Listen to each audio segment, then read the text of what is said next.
अऊज़ु बिल्लाहि मिनश्शैतानिर्रजीम बिस्मिल्लाहिर्रहमानिर्रहीम। अस्सलामु अलैकुम व रहमतुल्लाहि व बरकातुहू। सहाबा कराम रिज़वानुल्लाह अलैहिम अजमाइन के मुंतखब सुनहरे वाक़यात में आज हम दो मुख्तसर और बहुत ही शानदार वाक़यात को पढ़ेंगे। तो पहला टॉपिक है, मुझसे अच्छा सफ़ीर कौन हो सकता है। इस्लामी तारीख़ में जो अशख़ास नहायत मामला फ़हम और ज़हीन व फ़तीन गर्दाने जाते हैं, इनमें सैयदना अम्र बिन अल-आस रज़ियल्लाहु अन्हु का नाम भी नुमायां है। ये पैदाइशी लीडर थे, एक बड़े कुरैशी बाप के बेटे थे। कुरैश इनको अपना सफ़ीर बनाकर भेजा करते थे। पहले ये इस्लाम के शदीद दुश्मन थे, फिर इस्लाम कबूल किया तो इस्लाम के लिए बेपनाह खिदमात अंजाम दी। ये फ़ातिह मिस्र हैं, मुसलमानों के मशहूर कमांडर बने और फिर एक वक्त आया जब उन्होंने कैसारिया फ़तह किया तो वहाँ से अपने लश्कर के साथ पेशकदमी करते हुए गज़ा पहुँच गए। गज़ा के सामने पड़ाव डाला। गज़ा के हाकिम ने पैगाम भेजा कि गुफ्तन शनीद के लिए मेरे पास अपना कोई नुमाइंदा भेजो। सैयदना अमर बिन अल-आस रज़ियल्लाहु अन्हु दुश्मन का इलाका और उसकी कुव्वत देखना चाहते थे ताकि अंदाज़ा कर सकें कि इसे किस तरह फ़तह किया जा सकता है। इसलिए उन्होंने कई आदमियों का इंतखाब भी किया कि दुश्मन के इलाके की इत्तला दो, मगर वो मुतमईन न हुए। इसी दौरान रूमियों की तरफ से जब सफ़ीर का मुतालबा हुआ तो वो कहने लगे, मुझसे बेहतर सफ़ीर कौन हो सकता है, क्योंकि गज़ा के हाकिम ने तो मुझे देखा भी नहीं। उन्होंने सफ़ीर का रूप धारा और गज़ा के हाकिम के पास पहुँच गए। गज़ा के हाकिम ने आज तक किसी एलची को इस कदर मुंतकी, अक्ली और फ़हम फ़रासत पर मबनी गुफ्तगू करते हुए नहीं सुना था। वो पूछने लगा, मुझे बताओ कि तुम्हारी कौम में तुम जैसा कोई और शख्स भी है। ये सुनकर सैयदना अम्र बिन अल-आस रज़ियल्लाहु अन्हु ने कहा, मैं तो अपनी कौम का एक आम फ़र्द हूँ, मेरी उनमें कोई हैसियत नहीं, इसीलिए उन्होंने मुझे तुम्हारे पास नुमाइंदा बनाकर भेज दिया है। वो नहीं जानते कि यहाँ मेरे साथ क्या बर्ताव किया जाएगा। आप खुद अंदाज़ा कर सकते हैं कि कौम के मुमताज़ अफराद को इस तरह की पुरखतर मुहिम के लिए नहीं भेजा जाता। गज़ा के हाकिम ने उनको बहुत से तहाइफ और मलबूसात देने का हुक्म दिया। इसने एक तरफ सैयदना अम्र बिन अल-आस रज़ियल्लाहु अन्हु के लिए बड़ी गर्मजोशी और अच्छे जज्बात का इज़हार किया। दूसरी तरफ अपने दरबान को पैगाम दिया कि जैसे ही ये शख्स मरकज़ी दरवाजे से बाहर निकले, इसे कत्ल करके सारा माल ज़ब्त कर लो। सैयदना अम्र बिन अल-आस रज़ियल्लाहु अन्हु गज़ा के हाकिम को अलविदा कहकर वापस रवाना हुए। अभी वो शाही महल के अंदर ही थे कि बनु गस्सान के एक ईसाई के पास से गुजरे। वो सैयदना अम्र बिन अल-आस रज़ियल्लाहु अन्हु को जानता और पहचानता था। वो इनसे कहने लगा, अम्र, जिस तरह एक अच्छे हीले से दाखिल हुए हो, इसी तरह किसी अच्छे हीले से निकल जाओ। सैयदना अम्र बिन अल-आस रज़ियल्लाहु अन्हु समझ गए कि गज़ा के हाकिम ने उनके लिए कोई जाल बिछा रखा है। अम्र बिन अल-आस ने दोबारा हाकिम के दरबार का रुख किया। दरबार ने रोका तो कहने लगे, मैं अभी अभी तुम्हारे बादशाह के पास से आ रहा हूँ, मुझे एक ज़रूरी काम याद आ गया है। इसने रास्ता खोल दिया। बादशाह अभी अपने दरबार ही में था। इसने देखा कि मुसलमानों का एलची फिर इनके पास आ गया है। अम्र रज़ियल्लाहु अन्हु कहने लगे, बादशाह, मैं आपकी इज़्ज़त और तकरीम से बड़ा खुश हुआ हूँ। हाँ, अलबत्ता जो तहाइफ़ आपने मुझे दिए हैं वो हमारे आयान और नुमायाँ लोगों के लिए काफ़ी नहीं है।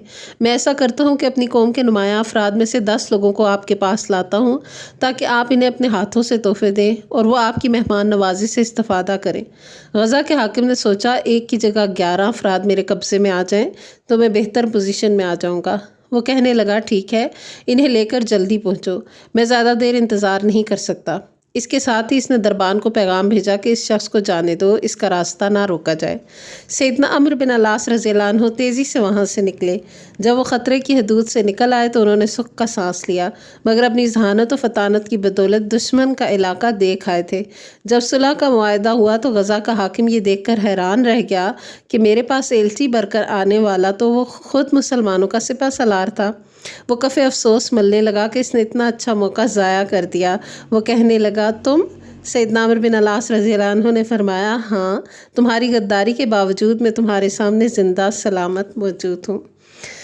सुभान अल्लाह। तो ये है एक शानदार वाक़या मुसलमानों की तारीख़ में। दूसरा अहम वाक़या, और वो भी बहुत शानदार है, उसका उन्वान है जी, सैयदना अब्दुल्ला बिन उमर रज़ियल्लाहु अन्हुमा की फ़रासत। इमाम शाबी रहमहुल्लाह बयान करते हैं कि अब्दुल्ला बिन उमर रज़ियल्लाहु अन्हुमा मक्का में थे। इन्हें पता चला कि सैयदना हुसैन बिन अली रज़ियल्लाहु अन्हुमा को रज़ी अल्लाह अन्हुमा कूफियों से बैत लेने इराक़ जा रहे हैं। सैयदना अब्दुल्ला बिन उमर रज़ी अल्लाह अन्हुमा उनके पीछे गए और रास्ते में सैयदना हुसैन रज़ी अल्लाह अन्हु से मिले। सैयदना अब्दुल्ला बिन उमर रज़ी अल्लाह अन्हुमा ने पूछा, फ़र्जंद रसूल सल्लल्लाहु अलैहि वसल्लम किधर का इरादा है? सैयदना हुसैन रज़ी अल्लाह अन्हु ने बताया, मैं इराक़ जा रहा हूँ। उन्होंने नबी सल्लल्लाहु अलैहि वसल्लम की निस्बत से उनको फ़र्जंद रसूल कहा। ये अहले कूफ़ा के खतूत हैं जिनमें उन्होंने मुझसे बैत का वादा किया है। सैयदना इब्ने उमर रज़ी अल्लाह अन्हुमा कूफ़ियों की आदात और मिजाज से अच्छी तरह वाकिफ़ थे, इसलिए उन्होंने इन्हें इराक़ जाने से मना किया। लेकिन सैयदना हुसैन रज़ी अल्लाह अन्हु ने फरमाया, अब मैं जाने का अज़्म कर चुका हूँ। ये सुनकर सैयदना इब्ने उमर रज़ी अल्लाह अन्हुमा ने कहा, मैं आपको एक हदीस सुनाता हूँ। आप सल्लल्लाहु अलैहि वसल्लम फरमाते हैं, एक मरतबा जिब्राइल अमीन मेरे पास आए और फरमाया, अल्लाह ताला ने आपको दुनिया और आखिरत में से एक को इख्तियार करने की इजाज़त दी है। मैंने आखिरत को इख्तियार कर लिया। इब्ने उमर फरमाने लगे, आप भी जिगर गोशा रसूल हैं। वल्लाह आप लोगों को भी अल्लाह ताला ने इक़्तिदार के बखेड़ों से दूर रखकर आखिरत में बुलंद मकामात अता फरमा दिए हैं। आप में से कोई एक भी इस मुल्क का कभी वाली नहीं बन सकेगा। इस दुनियावी हुक्मरानी को अल्लाह ताला ने आपसे फेर दिया है। इसने इसके बदले में आपको जो कुछ अता किया है वो इससे कहीं बढ़कर है, यानी अपनी रज़ा और जन्नत। सैयदना हुसैन रज़ी अल्लाह अन्हु ने ये सुनने के बाद भी अपना इरादा बदलने से इनकार कर दिया। सैयदना अब्दुल्ला बिन उमर रज़ी अल्लाह अन्हुमा ने सैयदना हुसैन रज़ी अल्लाह अन्हु को गले लगाया और कहा, अलविदा ए शहीद, अलविदा। अल्लाह ताला सैयदना अब्दुल्ला बिन उमर रज़ी अल्लाह अन्हुमा पर रहम फरमाए। वो सियासी सूरत हाल का कितना आला इदराक रखते थे। उन्होंने इस मौका पर दो बुनियादी बातें इरशाद फरमाईं, दोनों ही सच्ची साबित हुई। एक ये कि आले मोहम्मद सल्लल्लाहु अलैहि वसल्लम में से कोई वाली नहीं बनेगा। दूसरी ये कि सैयदना हुसैन इस सफ़र में शहीद हो जाएंगे। तो ये थे आज के दो टॉपिक। वाखिर दावाना अनिल हम्दुलिल्लाहि रब्बिल आलमीन, सुब्हानकल्लाहुम्मा व बिहम्दिका, नशहदु अल्ला इलाहा इल्ला अंता, नस्तगफिरुका व नतूबु इलैक। अस्सलामु अलैकुम व रहमतुल्लाहि व बरकातुहू।